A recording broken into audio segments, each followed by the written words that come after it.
Hello, good afternoon.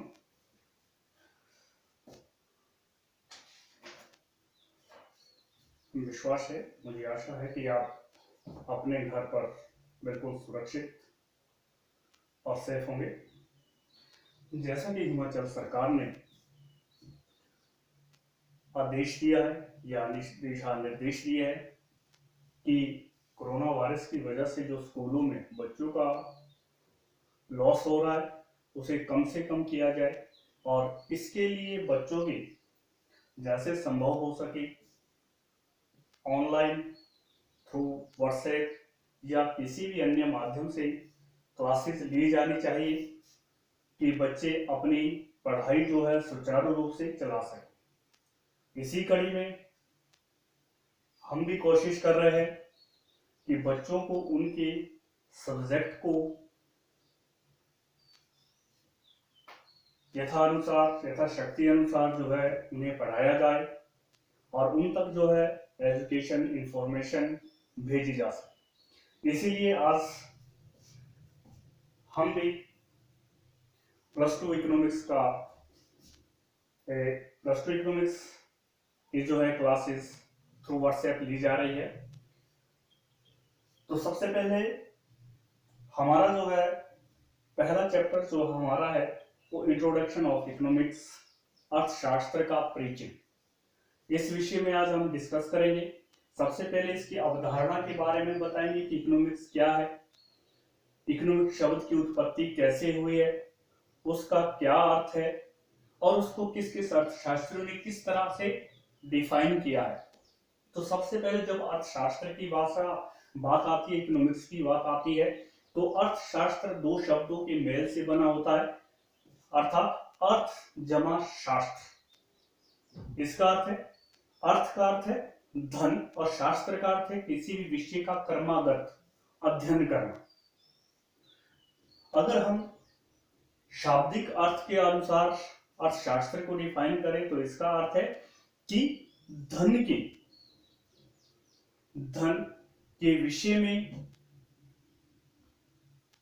विषय में जो है जानकारी हासिल करें या उसका अध्ययन करने की जो प्रक्रिया है उसे अर्थशास्त्र कहते हैं। मतलब अर्थशास्त्र धन को प्राप्त करने की क्रियाओं का एक विषय है। लेकिन ये अर्थशास्त्र जो अंग्रेजी शब्द इकोनॉमिक्स है, इकोनॉमिक्स शब्द जो है ग्रीक भाषा के दो शब्दों से लिया गया है, ओकेस और नेमिस। ओकेस का मतलब होता है गृह और नेमिस का अर्थ होता है प्रबंध, मतलब गृह प्रबंध। गृह प्रबंध का मतलब है कि मनुष्य की आवश्यकता असीमित है और उनको पूरा करने वाले साधन सीमित है। तो कहने का अर्थ है कि अर्थशास्त्र वह शास्त्र है जिसमें मनुष्य की असीमित आवश्यकताओं को पूरा करने के लिए सीमित साधनों का प्रयोग किया जाता है। इसलिए अर्थशास्त्र, इस आधार पर अगर हम डेफिनेशन करें तो ये एक संकुचित धारणा हो जाती है कि अर्थशास्त्र में केवल मनुष्य की असीमित आवश्यकताओं का अध्ययन किया जाता है और उसके साथ साथ उसके उन आवश्यकताओं को पूरा करने वाले सीमित साधनों का। लेकिन वास्तविकता यह है कि अर्थशास्त्र की जो अवधारणा है बहुत ज्यादा विस्तृत है और इसमें न केवल मनुष्य की असीमित आवश्यकताओं, सीमित साधनों का अध्ययन किया जाता है, बल्कि इसके साथ साथ जो है मनुष्य की आर्थिक क्रियाओं, आर्थिक कल्याण, आर्थिक समस्याएं इत्यादि का भी अध्ययन किया जाता है। तो सबसे पहले हमारे पास क्या बनता है कि अर्थशास्त्र क्या है। तो इसी संदर्भ में हम ये कह सकते हैं कि अर्थशास्त्र वह शास्त्र है जिसके अंतर्गत किसी अर्थव्यवस्था की आर्थिक क्रियाओं और आर्थिक समस्याओं का अध्ययन किया जाता है। ये छोटी सी बिल्कुल डेफिनेशन है जिसे हम आसानी से याद रख सकते हैं कि अर्थशास्त्र वह शास्त्र है जिसमें किसी अर्थव्यवस्था की आर्थिक क्रियाओं तथा आर्थिक समस्याओं का अध्ययन किया जाता है। या हम दूसरी तरह से ये बात स्पष्ट कर सकते हैं कि अर्थशास्त्र वह शास्त्र है जिसमें मनुष्य के उन कार्यों का अध्ययन किया जाता है जिन्हें वह अपनी असीमित आवश्यकताओं को पूरा करने के लिए सीमित साधनों के संबंध में करते हैं। मतलब कुछ ऐसे कार्य जिन्हें मनुष्य के द्वारा तो किया जाता है, लेकिन वह कार्य केवल मनुष्य अपनी असीमित आवश्यकताओं को पूर्ण करने के लिए करते हैं। अर्थशास्त्र के संबंध में अलग अलग अर्थशास्त्रियों के द्वारा विभिन्न प्रकार की परिभाषाएं दी गई है। सबसे पहली परिभाषा जो है एडम स्मिथ के द्वारा दी गई थी। एडम स्मिथ ने अपनी एक पुस्तक जो 1776 में प्रकाशित हुई थी, an inquiry into the nature and causes of wealth of nation के नाम से जानी जाती है। तो उस पुस्तक में डेफिनेशन एडम स्मिथ ने एक धन संबंधी संक्षिप्त परिभाषा दी थी। उनके अनुसार अर्थशास्त्र राष्ट्रों के धन की प्रकृति तथा कारणों की खोज है। कहने का मतलब है कि एडम स्मिथ का मानना था कि अर्थशास्त्र राष्ट्रों के धन की प्रकृति तथा कारणों की खोज है। उनका मानना था कि अर्थशास्त्र में केवल धन क्या होता है, धन की मात्रा को कैसे बढ़ाया जाता है और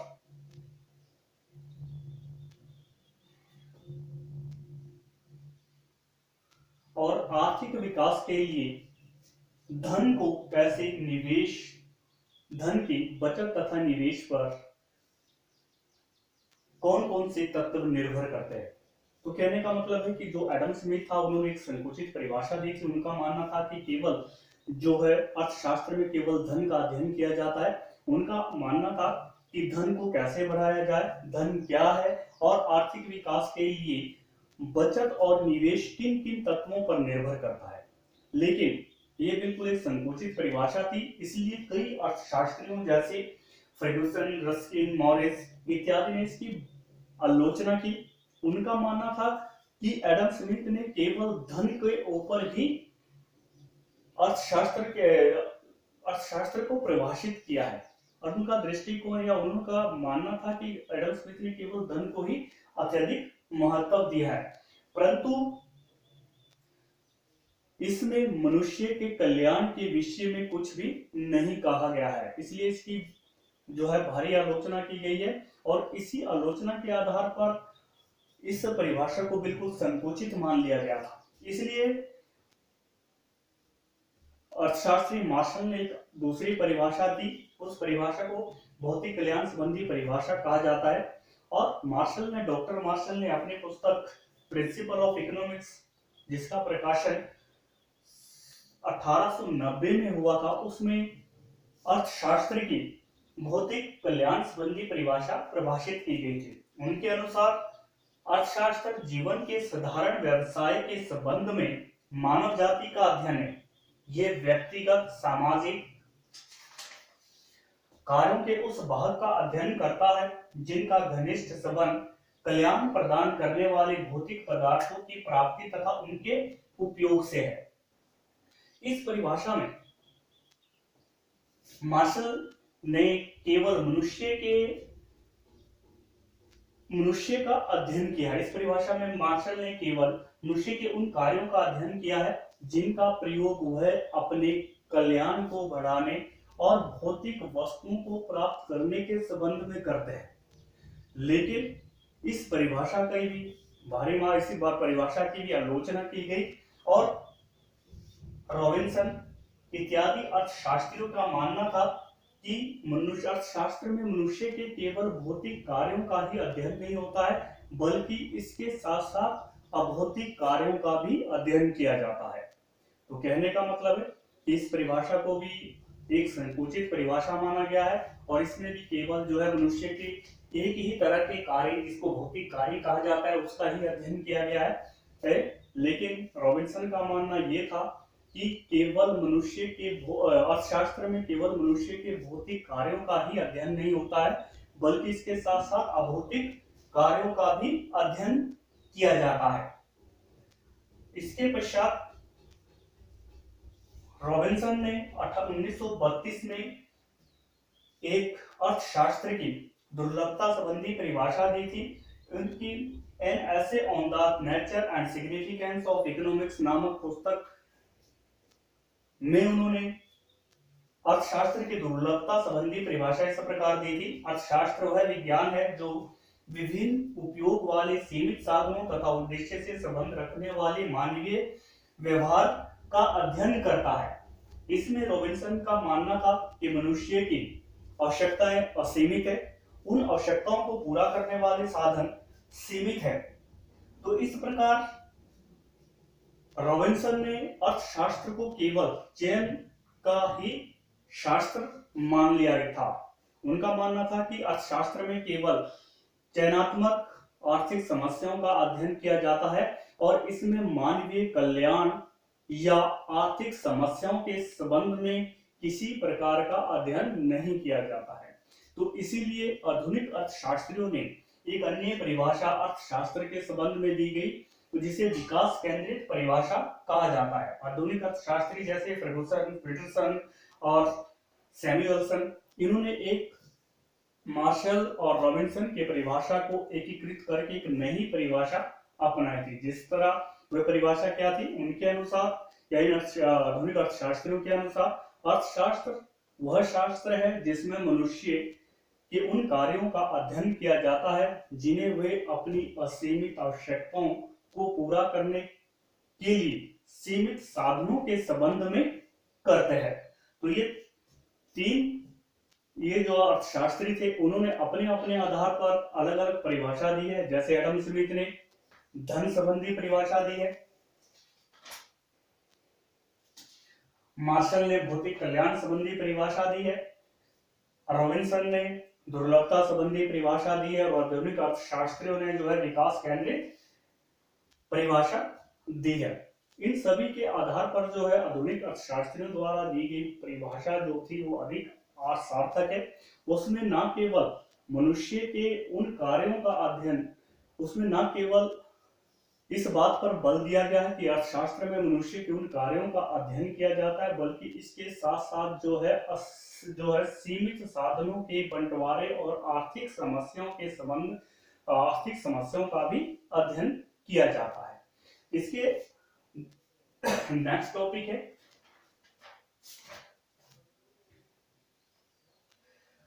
subject matter of economics. Subject matter of economics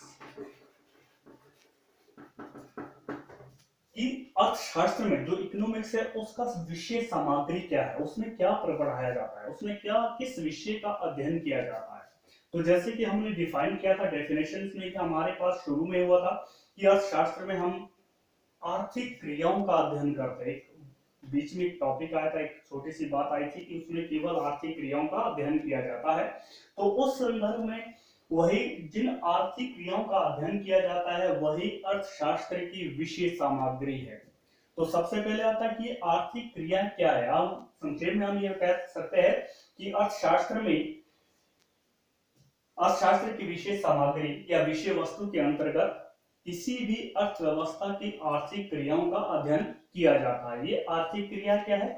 आर्थिक क्रिया इकोनॉमिक एक्टिविटीज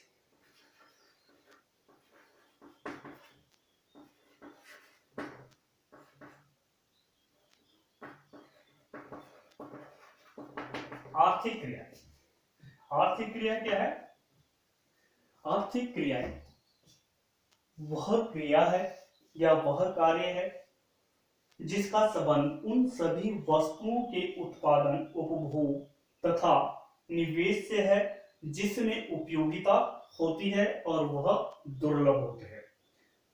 संक्षेप में हम ये कह सकते हैं कि आर्थिक क्रियाएं वह क्रिया है जिनके द्वारा मनुष्य अपनी असीमित आवश्यकताओं को पूरा करता है, या दूसरी तरह से हम कह सकते हैं कि आर्थिक क्रिया वह से अभिप्राय उन क्रियाओं से है जिसका संबंध आवश्यकताओं की संतुष्टि के लिए सीमित साधनों के प्रयोग से है।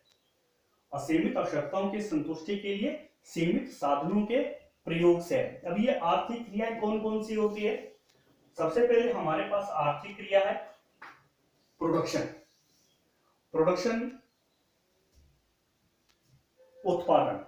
तो ये पहली आर्थिक क्रिया है। उत्पादन का मतलब सीधा ही है, अगर हम देखें तो उत्पादन हर व्यक्ति करता है, कुछ भौतिक वस्तुओं का उत्पादन करते हैं, कुछ अभौतिक वस्तुओं का उत्पादन करते हैं। किसान अनाज का उत्पादन करता है, कपड़ा उद्योग वाले कपड़े का उत्पादन करता है, चीनी उद्योग वाले चीनी का उत्पादन करते हैं। तो कहने का मतलब है उत्पादन क्या है? उत्पादन वह क्रिया है जिसमें कच्चे माल को तैयार माल में परिवर्तित किया जाता है, या उत्पादन वह क्रिया है जिसके अंतर्गत एक प्रकार की वस्तु को दूसरे प्रकार में परिवर्तित किया जाता है, या हम दूसरी तरह से ये कह सकते हैं कि उत्पादन वह क्रिया है जिसमें जिसके अंतर्गत या जिसके द्वारा किसी वस्तु के उपयोगिता मूल्य में वृद्धि की जाती है। तो ये क्लियर है कि उत्पादन एक ऐसी प्रक्रिया है, ऐसी क्रिया है जिसके अंतर्गत हम एक प्रकार की वस्तु जैसे कपास को दूसरे प्रकार में परिवर्तित करते थे, जैसे कपास से कपड़ा या धागा बनाना, शुगर से ईख से चीनी बनाना, गेहूं से आटा बनाना, आटे से बिस्किट बनाना, ये एक इस प्रक्रिया को जो है, इस क्रिया को जो है उत्पादन कहा जाता है। सेकंड है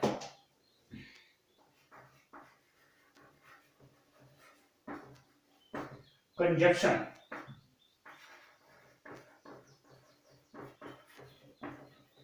उपभोग। कंजप्शन का मतलब है उपभोग। उपभोग का मतलब जो प्रोडक्शन होता है तो उसका उपभोग किया जाता है। तो जैसे मैंने बताया था कि उत्पादन के अंतर्गत हम भौतिक और अभौतिक दोनों प्रकार की वस्तुओं का उत्पादन करते हैं। भौतिक का मतलब वह वस्तुएं जिन्हें हम देख सकते हैं, छू सकते हैं, जैसे मेज, टेबल, कपड़ा, लोहा, कुर्सी, टीवी, फ्रिज। और अभौतिक वस्तुएं वह वस्तु है जो हमारी आवश्यकताओं को तो पूरा करती है, लेकिन ना उसे हम छू सकते हैं ना उसे देख सकते हैं। उसे अदृश्य वस्तु भी कहा जाता है और अभौतिक वस्तुएं भी कहा जाता है। तो लेकिन ये ऐसी वस्तुएं, इन्हें अदृश्य वस्तु भी कहा जाता है। ये ऐसी वस्तुएं होती है जिनका प्रयोग हम अपनी आवश्यकताओं को संतुष्ट करने के लिए करते हैं। जैसे सेवाएं, सेवाएं चाहे वो डॉक्टर की हो, वकील की हो, बैंकिंग सेवा है, जलयान सेवा है, ये भी हमारी आवश्यकताओं को पूर्ण करती है। तो इसमें दोनों प्रकार की वस्तुओं का उत्पादन होता है। तो कंजप्शन भी हम इन दोनों प्रकार की वस्तुओं का करते हैं। तो उपभोग वह क्रिया है जिसमें जिसके अंतर्गत व्यक्तिगत स्तर पर या सामाजिक स्तर पर हम अपनी आवश्यकताओं को संतुष्ट करने के लिए वस्तुओं और सेवाओं का उपभोग करते हैं। कहने का मतलब है, अगर हम थोड़ी दूसरी तरह से इस बात को स्पष्ट करते हैं तो उसमें क्लियर है कि उपभोग वह आर्थिक क्रिया है जिसके अंतर्गत या जिसके द्वारा मनुष्य व्यक्तिगत स्तर पर या सामाजिक स्तर पर अपनी आवश्यकताओं की संतुष्टि के लिए वस्तुओं और सेवाओं का उपभोग करता है। ठीक, तो नेक्स्ट है, अगली क्रिया है निवेश।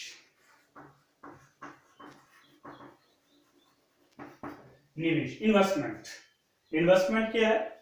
निवेश एक ऐसा खर्च है, ऐसा व्यय है जिसके द्वारा हम पूंजीगत पदार्थों में वृद्धि करते हैं।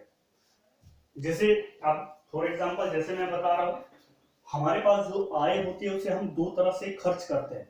एक हो गया कंजप्शन।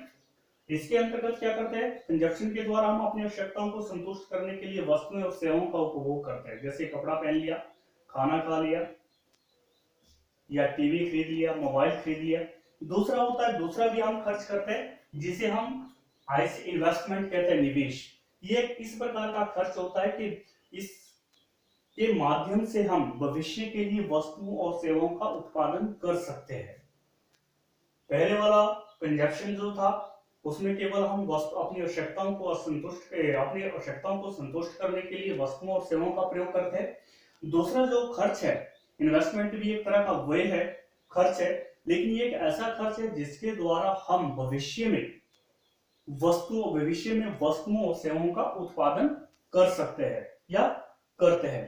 तो अगर इसको डिफाइन किया जाता है, इन्वेस्टमेंट को अगर हम परिभाषित करें तो हम इस तरह कह सकते हैं कि निवेश वह व्यय है जिसके द्वारा पूंजीगत पदार्थों में वृद्धि होती है, या दूसरी तरह से हम ये कह सकते हैं कि निवेश परिसंपत्तियों पर किया गया खर्च वह खर्च है जो आय सृजन में सहायक होता है।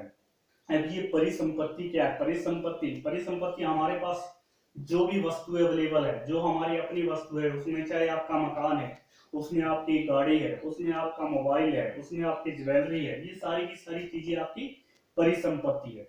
लेकिन निवेश उन परिसंपत्तियों पर किया गया वह खर्च है जो आय सृजन में, लेकिन उसमें उन्हीं परिसंपत्तियों को लिया जाता है जो हमें भविष्य में आय प्रोड्यूस करने के काम आती है, जिसके द्वारा हम आय अर्जित कर सकते हैं। तो कहने का मतलब है कि निवेश एक ऐसा खर्च है जिसके द्वारा हम भविष्य के लिए वस्तुओं और सेवाओं का उत्पादन करते हैं। तो ये उन चीजों पर किया जाने वाला खर्च है, जैसे पुल के ऊपर खर्च कर सकते हैं, मकानों के ऊपर खर्च किया जा सकता है, फैक्ट्रियों के ऊपर खर्च किया जाता है, रेलवे के ऊपर खर्च किया जाता है, जलयान वायुयानों के ऊपर खर्च किया जाता है। तो ये सारे के सारे खर्च जो है उसे हम निवेश कहेंगे, क्योंकि इन पर जो खर्च किया जाता है, जो व्यय है, वह भविष्य में आय सृजन में सहायक होता है या इनके द्वारा भविष्य में वस्तुओं और सेवाओं का उत्पादन संभव होता है। तो संक्षेप में इतनी बात याद रखनी है कि निवेश वह प्रक्रिया है, वह क्रिया है जिसके माध्यम से वस्तुओं, जिसके द्वारा भविष्य में पूंजीगत पदार्थों में वृद्धि की जा सकती है। नेक्स्ट जो हमारे पास है एक्सचेंज, विनिमय। नेक्स्ट एक्सचेंज विनिमय। विनिमय क्या है? विनिमय का मतलब सीधी सी अगर हम अपनी भाषा में लेते हैं तो इसका मतलब होता है क्रय विक्रय, किसी वस्तु को खरीदना तथा बेचना। तो विनिमय वह क्रिया है जिसका संबंध किसी वस्तु या उत्पादन के साधन के क्रय तथा विक्रय से है। इसमें जिन भी वस्तुओं का, कहने का अर्थ है कि जिन भी वस्तुओं का उत्पादन किया जाता है उसका या तो क्रय किया जाएगा या विक्रय किया जाएगा। तो ये भी एक अर्थशास्त्र में हम इसका भी अध्ययन करते हैं कि जो भी वस्तु उत्पादित की जाती है या जो उत्पादन के साधन होते हैं उनका क्रय तथा विक्रय विनिमय कहलाता है। नेक्स्ट ये था आपके पास economics, the concept of economics. अर्थशास्त्र क्या है, उसकी परिभाषा, जिसमें हमने डिस्कस किया था, एडम स्मिथ की हो गई है, मार्शल की परिभाषा हो गई है, रॉबिन्सन की हो गई है, और आधुनिक अर्थशास्त्र से सैमुअलसन, पीटरसन इत्यादि की परिभाषा हो गई। उसके बाद हमने जो नेक्स्ट टॉपिक हमारा था वो subject matter of economics. Subject matter of economics का मतलब है कि अर्थशास्त्र की विषय सामग्री या विषय वस्तु, मतलब अर्थशास्त्र में हम किस विषय का अध्ययन करते हैं उसके अंतर्गत, जैसे हमने एक ही लाइन पे अगर बात आती है तो हम उसमें यही कहते हैं कि अर्थशास्त्र में केवल आर्थिक क्रियाओं का अध्ययन किया जाता है।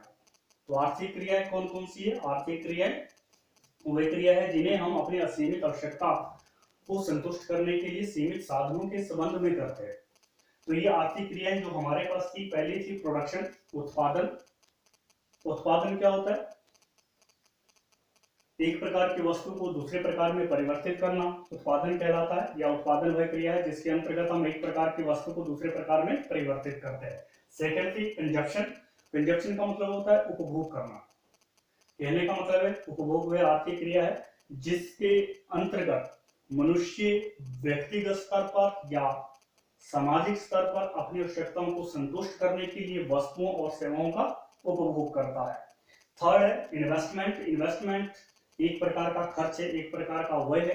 तो उसको हम डिफाइन करते हैं कि निवेश वह व्यय है जिसके द्वारा पूंजीगत पदार्थों में वृद्धि की जाती है, या निवेश वह व्यय है, निवेश परिसंपत्तियों पर किया जाने वाला वह व्यय है जो भविष्य में आय अर्जन, आय सृजन में सहायक होता है। मतलब इस प्रकार का खर्च है कि आज खर्च करने पर हमें भविष्य में वह कहीं ना कहीं से जो हमारे पास आय का स्रोत बन जाता है।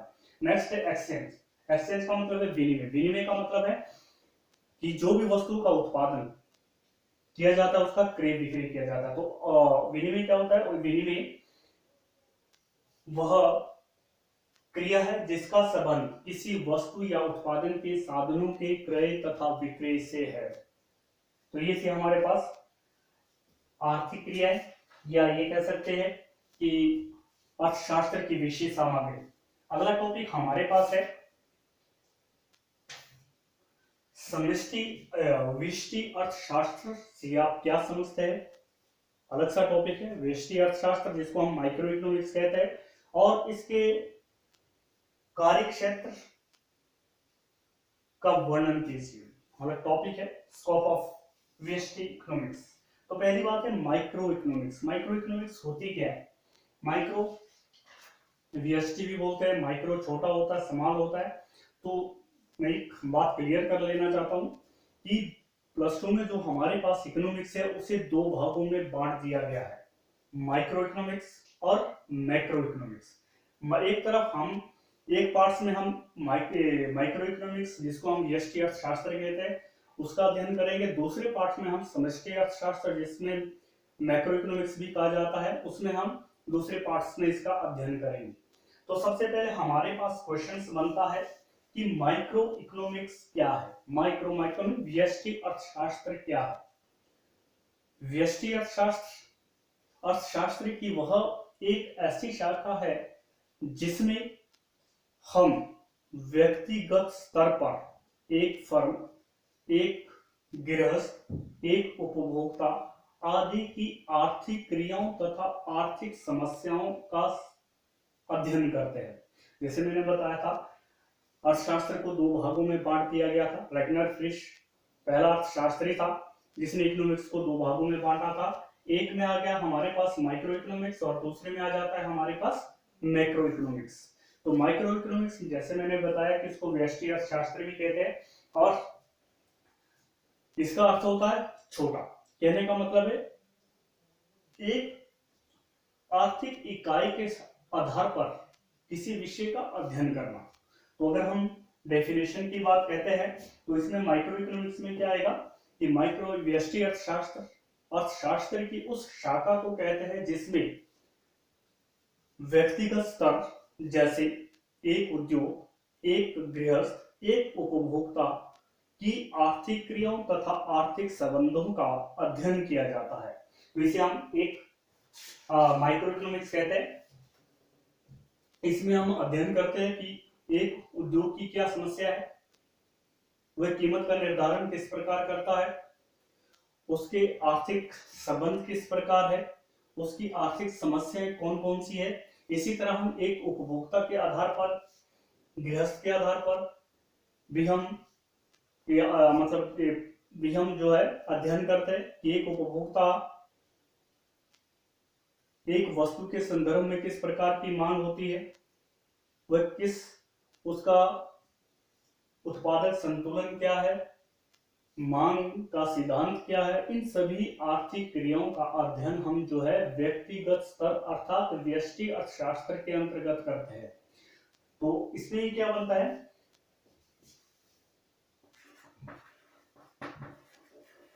माइक्रो इकोनॉमिक्स टॉपिक था। अगला है scope of micro economics. Scope of micro economics,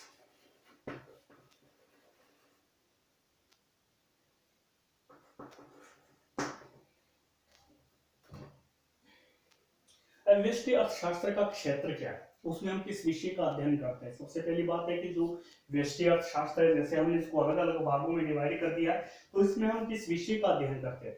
तो माइक्रो इकोनॉमिक्स में हम, जैसे अभी हमने कहा था कि व्यक्तिगत स्तर पर आर्थिक क्रियाओं का अध्ययन किया जाता है, तो इसमें सबसे पहला आ जाता है, इसमें अध्ययन किया जाता है, फर्स्ट है मांग का सिद्धांत। व्यष्टि अर्थशास्त्र के अंतर्गत एक उपभोक्ता या एक गृहस्थ की मांग का अध्ययन किया जाता है। इसमें अध्ययन किया जाता है कि किसी वस्तु की मांग कैसे निर्धारित होती है। इसके अंतर्गत मांग के सिद्धांत का अध्ययन होता है। मतलब व्यष्टि अर्थशास्त्र में हम ये अध्ययन करते हैं कि किसी वस्तु की मांग कैसे निर्धारित होती है, और इसके अंतर्गत मांग के सिद्धांत का भी अध्ययन किया जाता है। इसमें हम मांग के सिद्धांत का अध्ययन करते हैं कि किसी वस्तु की मांग में किस प्रकार परिवर्तन होता है, एक उपभोक्ता एक वस्तु की मांग को कैसे प्रभावित करता है, कैसे किस प्रकार करता है, उसके जो निर्धारक तत्व है वो मांग को कैसे प्रभावित करते हैं, इसी सभी विषयों का अध्ययन जो है हम व्यष्टि अर्थशास्त्र के अंतर्गत करते हैं। नेक्स्ट है उत्पादन का सिद्धांत। व्यष्टि अर्थशास्त्र में उत्पादन के सिद्धांत का भी अध्ययन किया जाता है। उत्पादन के सिद्धांत का एक फर्म उत्पादन के साधनों को एकत्रित करके किस प्रकार वस्तुओं का उत्पादन करती है, इसमें अध्ययन किया जाता है कि एक फर्म जो है किस प्रकार उत्पादन के साधनों को एकत्रित करके उसके द्वारा वस्तुओं का उत्पादन किस प्रकार करती है। अर्थात संक्षेप में हम यह कह सकते हैं कि कह सकते हैं कि व्यष्टि अर्थशास्त्र के अंतर्गत उत्पादन से संबंधित समस्याओं और उत्पादन के सिद्धांत का अध्ययन किया जाता है। नेक्स्ट है कीमत निर्धारण का सिद्धांत। व्यष्टि अर्थशास्त्र के अंतर्गत कीमत सिद्धांत का भी अध्ययन किया जाता है। इसके अंतर्गत जिस प्रकार एक उत्पादक वस्तुओं और सेवाओं की कीमत का निर्धारण करता है, इस प्रकार जो है विभिन्न बाजार में वस्तुओं की कीमतों का निर्धारण संभव होता है। कहने का मतलब है व्यष्टि अर्थशास्त्र के अंतर्गत हम कीमत सिद्धांत अर्थात एकाधिकार, एकाधिकारी, पूर्ण प्रतियोगिता बाजार इत्यादि से संबंधित बाजारों के आधार पर वस्तु की कीमत और साधनों की कीमत के निर्धारण के सिद्धांत का अध्ययन किया जाता है। नेक्स्ट है साधन कीमत का सिद्धांत। प्रत्येक वस्तु का उत्पादन करने के लिए उत्पादन के साधनों की आवश्यकता होती है और ये उत्पादन के साधन 4 होते हैं, जिसमें हमारे पास फर्स्ट आ जाती है भूमि। भूमि के बिना भी किसी भी वस्तु का उत्पादन करना संभव नहीं होता। सेकंड आ जाती है श्रम। अगर भूमि है और श्रमिक नहीं है, श्रम नहीं है, तब भी उत्पादन संभव नहीं होता। थर्ड आ जाते हैं पूंजी। पूंजी का मतलब यहाँ वह सारी वस्तुएं या धन है जो व्यवसायिक क्रियाओं में कार्यरत होती है। अगर पूंजी भी ना हो, पैसा भी ना हो, मशीनें भी ना हो, तब भी किसी वस्तु का उत्पादन संभव नहीं होता है। और नेक्स्ट है फोर्थ है उद्यम। उद्यम वह व्यक्ति है जो किसी वस्तु का उत्पादन करने के लिए जोखिम सहन करने के लिए होता है, जोखिम उठाने के लिए तैयार रहता है। तो ये 4 वस्तु उत्पादन के साधन है। तो व्यष्टि अर्थशास्त्र के अंतर्गत इन उत्पादन के साधनों की उत्पादन सेवाओं के बदले जो भुगतान किया जाता है उसे साधन कीमत के सिद्धांत का भी अध्ययन व्यष्टि अर्थशास्त्र के अंतर्गत किया जाता है। जैसे भूमि को लगान प्राप्त होता है, श्रम को मजदूरी दी जाती है, उद्यम को लाभ दिया जाता है और पूंजी को ब्याज दिया जाता है। तो इससे ये किस प्रकार निर्धारित होती है, इन सभी विषयों का, इन सभी समस्याओं का अध्ययन जो है व्यष्टि अर्थशास्त्र के अंतर्गत किया जाता है। तो दोबारा से इस चीज को हम रिपीट कर लेते हैं कि व्यष्टि अर्थशास्त्र क्या है। व्यष्टि अर्थशास्त्र की वह शाखा है जिसमें व्यक्तिगत स्तर पर, जैसे एक उपभोक्ता, एक उद्योग, एक फर्म इत्यादि की आर्थिक क्रियाओं तथा आर्थिक संबंधों का अध्ययन किया जाता है। व्यष्टि अर्थशास्त्र की विषय सामग्री या क्षेत्र की बात आती है तो उसमें हम कई प्रकार के विषयों का अध्ययन किया जाता है, कई प्रकार के सिद्धांतों का अध्ययन करते हैं। इसके अंतर्गत हम सबसे पहले मांग का सिद्धांत, इसका अध्ययन मतलब व्यष्टि अर्थशास्त्र के अंतर्गत मांग के सिद्धांत का अध्ययन किया जाता है। इसके अंतर्गत कि एक उपभोक्ता किस प्रकार वस्तुओं की मांग को निर्धारित करता है, किस प्रकार विभिन्न प्रकार के तत्व जो है किसी एक उपभोक्ता की मांग को प्रभावित करते हैं, इन सभी विषयों का अध्ययन इसी हम व्यष्टि अर्थशास्त्र के अंतर्गत करते हैं। अर्थात संक्षेप में हम ये कह सकते हैं कि मांग के सिद्धांत का अध्ययन अर्थशास्त्र के अंतर्गत किया जाता है। उसके बाद उत्पादन का सिद्धांत, व्यष्टि अर्थशास्त्र के में उत्पादन के सिद्धांत का भी अध्ययन किया जाता है। इसके अंतर्गत एक फर्म उत्पादन के साधनों को एकत्रित करके किसी वस्तु का उत्पादन किस प्रकार करती है, अर्थात उत्पादन के सिद्धांत का अध्ययन व्यष्टि अर्थशास्त्र के अंतर्गत किया जाता है। उसके नेक्स्ट है कीमत निर्धारण का सिद्धांत। जब किसी वस्तु का उत्पादन हो जाता है तो उसकी कीमत का निर्धारण वस्तु बाजार में किया जाता है। तो कहने का मतलब है व्यष्टि अर्थशास्त्र में विभिन्न वस्तुओं की कीमतों के निर्धारण के संबंध और कीमतों के निर्धारण के सिद्धांत का भी अध्ययन किया जाता है कि किस प्रकार पूर्ण प्रतियोगिता, एकाधिकार और एकाधिकारी बाजार में जो है किसी वस्तु की कीमत का निर्धारण होता है। इन सभी समस्याओं का, इन सभी विषयों का अध्ययन जो है हम व्यष्टि अर्थशास्त्र के अंतर्गत करते हैं। और लास्ट वन है साधन कीमत का सिद्धांत। वस्तुओं को बेचने से जो आय प्राप्त होती है उसे उत्पादन के साधनों के बीच में वितरित किया जाता है। कहने का मतलब है जब हम किसी वस्तु का उत्पादन करते हैं तो उसका उत्पादन करने के लिए हमें 4 फैक्टर की या 4 साधनों की आवश्यकता होती है, और जब उन वस्तुओं को बेचा जाता है उससे जो आय प्राप्त होती है उन्हें अलग अलग रूप से इन साधनों के बीच में बांट दिया जाता है या वितरित किया जाता है। जैसे भूमि को लगान दिया जाता है, श्रम को मजदूरी दी जाती है, पूंजी को ब्याज दिया जाता है और उद्यम को लाभ दिया जाता है। तो व्यष्टि अर्थशास्त्र के अंतर्गत साधनों की कीमत या साधन कीमत के सिद्धांत का भी अध्ययन किया जाता है। आज इतना ही। ये जो हमारे पास आज का विषय था इंट्रोडक्शन ऑफ इकोनॉमिक्स थी, जिसमें हमने इकोनॉमिक्स की परिभाषाएं को पढ़ा था, जिसमें हमने इकोनॉमिक्स का अर्थफल जाना था। उसके अंतर्गत हमने इकोनॉमिक्स के अंतर्गत या अर्थशास्त्र के विषय सामग्री का अध्ययन किया था। ये विषय में पढ़ा था कि अर्थशास्त्र में किन किन विषयों का अध्ययन किया जाता है, कौन कौन सी तत्व है जिनका अध्ययन किया जाता है। दूसरा अगला क्वेश्चन हमारे पास था, जो हमारे पास मेन था, वो था माइक्रो इकोनॉमिक्स, व्यष्टि अर्थशास्त्र। इसमें हमने पढ़ा था कि व्यष्टि अर्थशास्त्र क्या होता है और इसका कार्य क्षेत्र क्या है, मतलब कहने का है कि इसकी विषय सामग्री क्या है। तो हमारे पास इस तरह सिर्फ 3 क्वेश्चन बनते हैं। पहला क्वेश्चन जो अपने असाइनमेंट के तौर पर, होमवर्क के तौर पर लिखना है या नोट्स प्रिपेयर करने के लिए लिखना है, तो ये क्वेश्चन, पहला क्वेश्चन बनता है अर्थशास्त्र से आप क्या समझते हैं। विभिन्न अर्थशास्त्रियों द्वारा दी गई परिभाषाओं का उल्लेख कीजिए। पहला क्वेश्चन, राइट डाउन अर्थशास्त्र से आप क्या समझते हैं। विभिन्न अर्थशास्त्रियों द्वारा दी गई परिभाषाओं का उल्लेख कीजिए। सेकंड क्वेश्चन, अर्थशास्त्र की विषय सामग्री का वर्णन कीजिए। सेकंड वन, अर्थशास्त्र की विषय सामग्री का वर्णन कीजिए। और थर्ड लास्ट वन है, व्यष्टि अर्थशास्त्र से आप क्या समझते हैं और व्यष्टि अर्थशास्त्र के क्षेत्र का वर्णन कीजिए।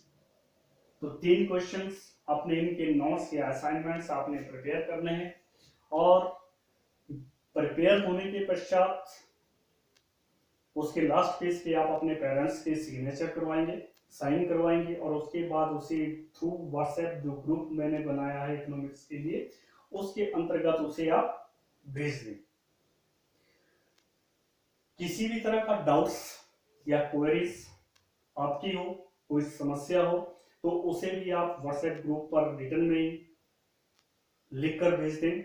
जो भी आपकी क्वेरी होगी, जो भी आपकी समस्या होगी, उसे हम आने वाले अगला जो लेक्चर होगा उसमें